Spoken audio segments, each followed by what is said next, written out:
Преговори прекриени со превез на контрадикторности, конечен резултат прекрстување на Македонија. Една година поставениот подпис и пружените раце меѓу Никола Димитров и Никос Кодзијас во Преспа, земјава доби ново уставно име. Се откажавме од историските називи на институциите, прекрстивме автопати, избришавме се што го лути грчкиот народ. Експертската јавност на една година од договорот вели дека ставањето парав значеше подпис за капитулација на Македонија, но децидни се дека правните процедури овозможуваат и поправање на фактичката состојба. Со Преспанскиот договор Македонија прифати капитулација на македонизмот и бришење на се што е македонско оваа држава. Тоа беше направено на еден избрзан начин со некаква единствена цел да се што поскоре, тоа веднаш добие датум за преговори за членство во Унијата. Меѓутоа, како што се виде, тоа беа чисти лаги и чисти погрешни калкулации и денес може да констатираме дека се уште е неизвестно кога еден таков датум ќе се добие. Има прашања и црвени линии зад кои што не сме ни една влада да отиде. Секако, заради тоа и се случи шверцерски со огромно понижување на територија каде што се случиле едни од најголемите злосторства во пред 100 години. Беше подпишан овој пакт кој всушност беше памфлет даден од страна на големите сили под диктат на Грција за да ние го прифатиме без апсолутно никаква интервенција внатре.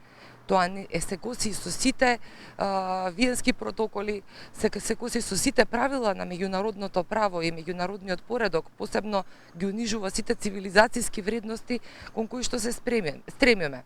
17 јуни 2018, пријателски прегратки и славање за договор кој од корен ја смени Македонија. Прво едниот го пречека на своја територија за да ја прекраста државата, а потоа другиот го покани преку езерото и го почести со ручек на своја страна. Некогаш ривали, денес пријатели, премиерите Заев и Ципрас ставија печат на Преспа со затварањето на тридеценискиот спор за името. Од цврсти позиции за наименување на уставот до прифаќање на ново име за севкупна употреба. Позициите на Македонија целосно се променија во текот на минатата година и кулминираа со подпишување на договор. Убедувањата на Заев дека нема да дозволиме да бидеме понижени и преименувани, брзо беа заменети со нашата земја е Северна Македонија и ќе се сменат имињата на сите институции. Денес премиерот бил задоволен од подпишаниот договор, вредело имајќи ги предвид придобивките. Една година со сите успеси кои што ги постигнавме на економски план, на планот на НАТО, на планот на Европската унија, на планот на реформите дома, да вистина покажуваат дека вредело. Вредело заради тоа што сите сме фокусирани кон подобра иднина на нашите граѓани. Малото село Нивици пак се запиша во историјата како место каде беше запечатана македонската историја. Добрата волја на актуелната македонска влада во целост беше исполнета, ама грчката тапка во место. Единственото ветување на Ципрас по 60 години повторно да биде отворен граничниот премин Маркова нога кај Преспа се уште не е исполнето. И денес рампата таму е спуштена. И по повеќе од половина век, преспанци се уште се надеваат дека граничниот премин Маркова нога повторно ќе биде отворен. Се уште живеат со надеждите и ветувањата на политичарите, но од нивната реализација нема ништо.